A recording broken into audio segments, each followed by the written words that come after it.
The truth has surfaced. For weeks, the disappearance of baby Emanuel Haro has weighed heavy on the community. Flyers taped to poles, vigils burning late into the night, and questions that refuse to go away. Now, investigators confirm what many feared but needed to know. Emanuel's remains have been discovered. This discovery changes everything. The case is no longer just about a missing child.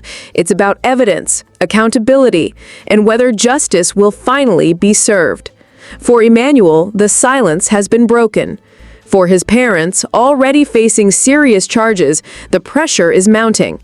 The courtroom is now where the next chapter will unfold. And if you believe truth must be louder than silence, then stand with us. Subscribe now. Help us grow this community from 1,000 to 2,000, then 3,000, and on to 5,000 strong. Every comment, every share, every fingerprint you leave on that button is one more voice demanding justice.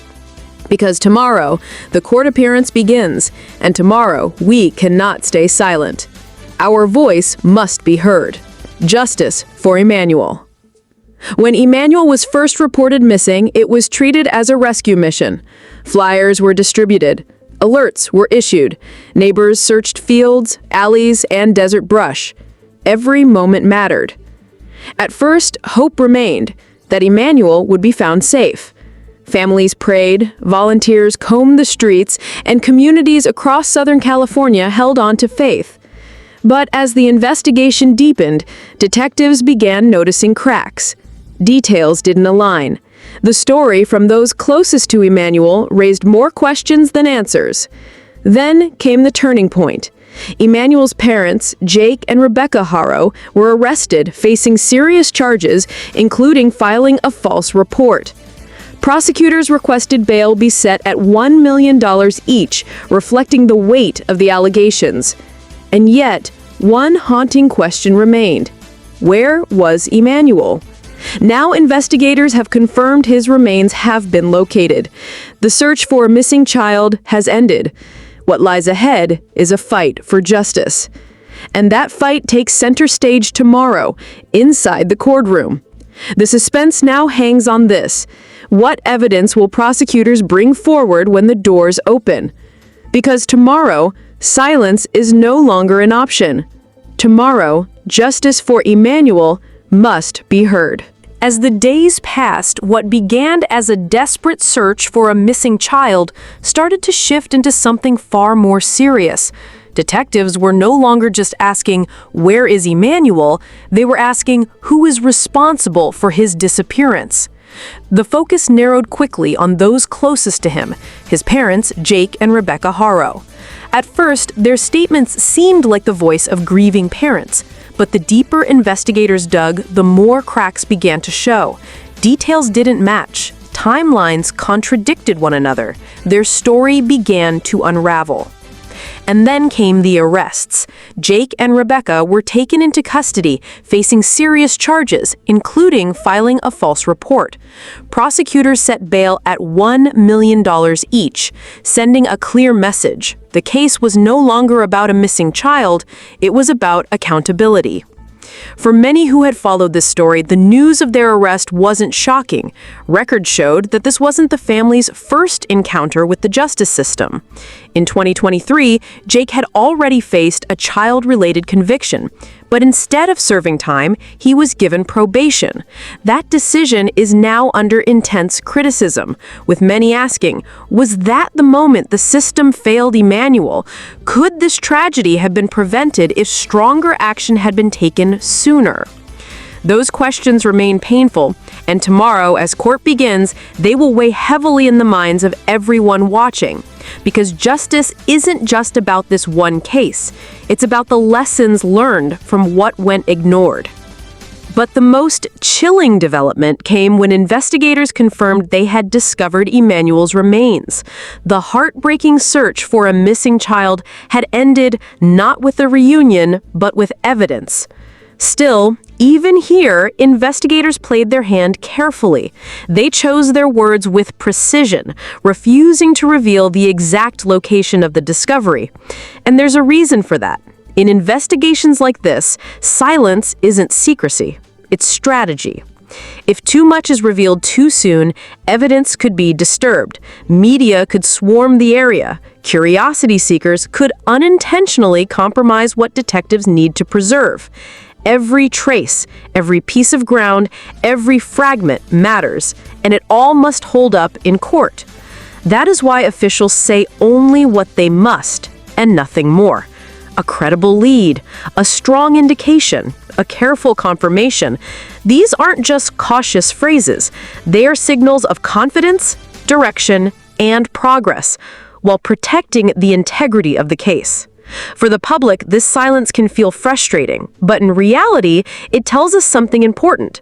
Investigators are closer to the truth than ever before. They are moving carefully, deliberately, making sure that nothing jeopardizes the path to justice. And tomorrow, when Jake and Rebecca appear in court, the silence will start to break. Evidence will begin to speak. Prosecutors will lay the groundwork piece by piece, outlining what investigators have uncovered and what it means for the case ahead. The questions now hang heavy. What will prosecutors reveal first? What evidence will be strong enough to hold in court? And how much of Emanuel's story is still waiting to be told? Tomorrow, those answers begin to take shape. Tomorrow, the court doors open. And tomorrow, we cannot stay silent. Tomorrow, justice for Emanuel must be heard. As the investigation pressed forward, law enforcement doubled down with every tool available. Jake Haro himself was escorted into the field, dressed in a prison jumpsuit, surrounded by deputies, with investigators watching his every move. He wasn't walking freely. He was walking under strict supervision, step by step, as detectives searched for any hint he could provide. Cadaver dogs were deployed, trained to detect what human eyes may miss. Their precision is unmatched, able to pick up the faintest trace of scent even in difficult terrain. Above, drones scanned from the sky, mapping the area, while on the ground, forensic teams moved carefully, documenting, photographing, and marking every detail. Nothing was rushed, nothing was left to chance. This wasn't just a search, it was a methodical sweep, layer by layer, angle by angle, because in cases like this, investigators know one overlooked detail could change everything in court. And while officials confirmed they had located Emanuel's remains, they refused to disclose exactly where. At first glance, that silence may appear cold, but in reality, it's protection. Protection of evidence, protection of the integrity of the case, protection of the truth that must hold up under the pressure of trial. It's the kind of silence that doesn't erase the discovery. Instead, it sharpens the anticipation. Because tomorrow, in court, pieces of that silence will begin to break. Tomorrow, justice takes its next step. And tomorrow, we cannot be silent. Beyond the investigation, the community has carried the weight of Emanuel's story. In Cabazon, candlelight vigils have been held. Families gathered, holding candles against the night sky. Parents standing with grandparents, children standing with neighbors, all united by the same prayer, that Emanuel's name would not fade into silence. For them, Emanuel is more than a headline. He represents every child who deserves safety, love, and protection. He's a reminder that no child should ever be overlooked, no warning sign ignored, no voice unheard. These gatherings have not only been about mourning, they've been about resolve, a message to the world that when tragedy strikes, communities do not turn away. They stand taller. They demand answers. They demand justice. And tomorrow, as Jake and Rebecca face the court, the voices of that community will echo louder than ever, because Emanuel's story isn't just one family's burden. It is a call to every parent, every neighbor, every authority, that protecting children is a responsibility we all share. Tomorrow is not just another court date. Tomorrow is a test of accountability, a test of truth, and a step toward justice. And as that gavel falls, we cannot be silent. Our voices must be heard. Justice for Emanuel tomorrow. The legal case against Jake and Rebecca Haro is now fully in motion. Both face serious charges, their bail set at $1 million each. Prosecutors are preparing their evidence, piece by piece, careful not to rush, careful not to miss a single thread. For the defense, the challenge will be to explain the unexplainable, to account for timelines, decisions, and contradictions that investigators have already placed under the microscope. Tomorrow, the courtroom becomes the stage where truth will be tested. What will the prosecution unveil first? Which documents, which testimonies, which facts will form the opening foundation of their case? No one outside the court knows the full playbook, but one thing is certain. Once those doors open, silence will start to break. And this is where we stand together. Every single voice matters. Every comment, every view, every subscription. It's a statement. We will not be silent.